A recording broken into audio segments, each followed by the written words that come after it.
Thank you for the friendly introduction, Wedge. I also want to take the occasion to thank the rest of the Foundation's staff for giving me such a great start here in the Hunter and in the Foundation. It is not self-evident to find such a great interest in the topic of your PhD thesis once you have finished it, but with the Foundation I found an excellent research partner that showed strong and immediate interest in the topic of my recent research, which is the public provision of infrastructure. Well, I just got 10 minutes, so I'm trying to give a short overview of my recent research on infrastructure, and I also try to provide some examples of how this can be applied to the Hunter region. Already in 1776, Adam Smith stated the importance of the public provision of some goods and services, and he found that the third duty of the sovereign is the erection and maintenance of those public works and institutions which are useful but not capable of bringing a profit to individuals. Well, indeed, there are some goods and services which are provided by the public sector also here in the Hunter, which are the transportation infrastructure, water and power utilities, education, healthcare, information and communication infrastructure, leisure and cultural facilities, and defense. Well, these goods are commonly referred to as the infrastructure of a region.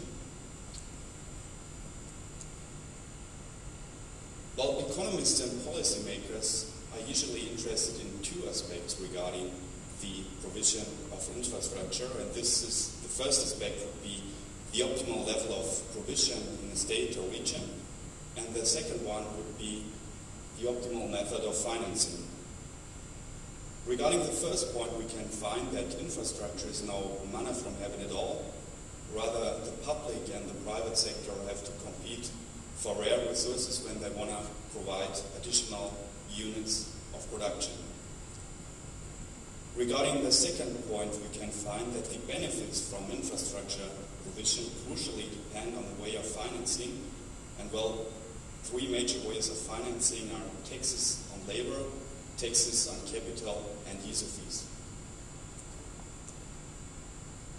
It can be observed that there has been an increasing relevance that was attributed to infrastructure, and this became especially evident during the global financial crisis, when immense amounts have been invested in infrastructure.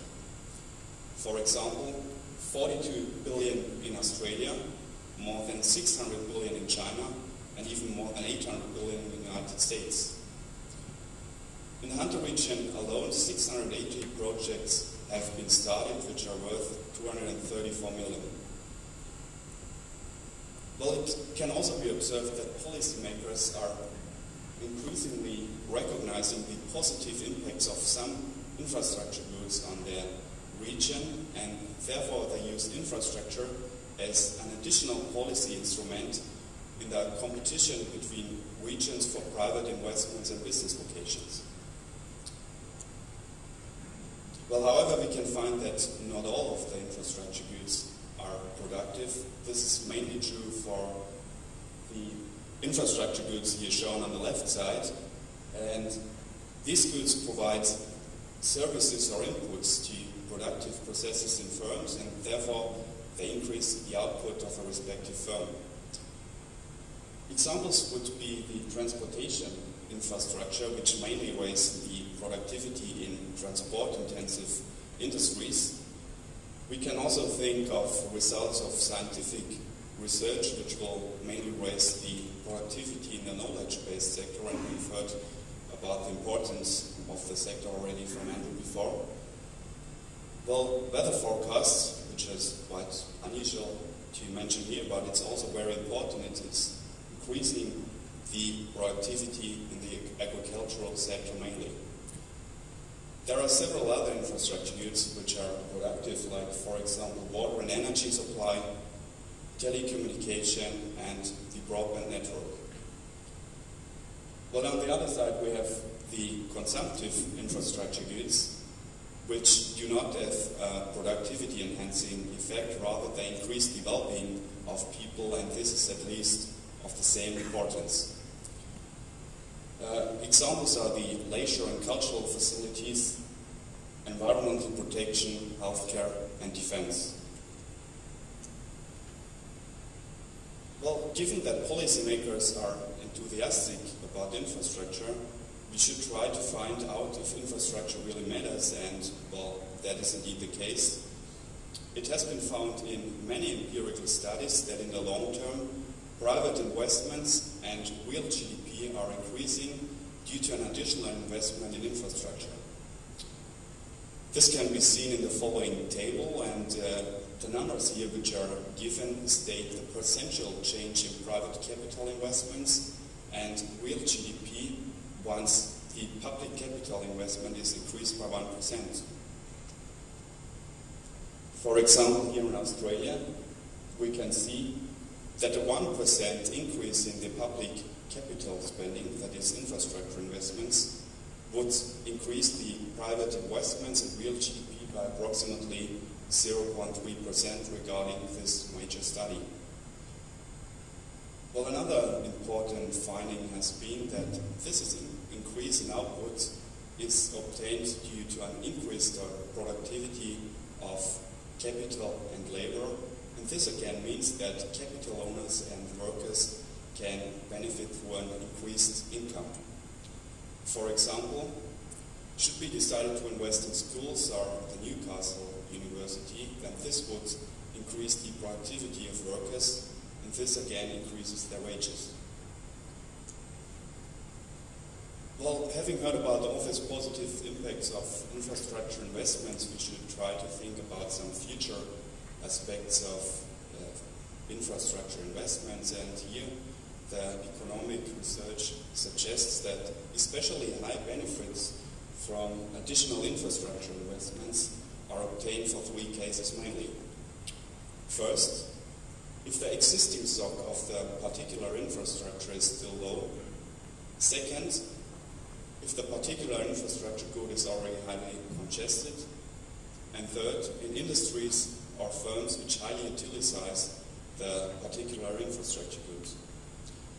Well, regarding the first point, we can find that currently low levels of infrastructure in the Hunter are found for the public transport network and the local broadband network, and therefore an investment in an efficient public transport network and a local rollout of the broadband network would be highly productive.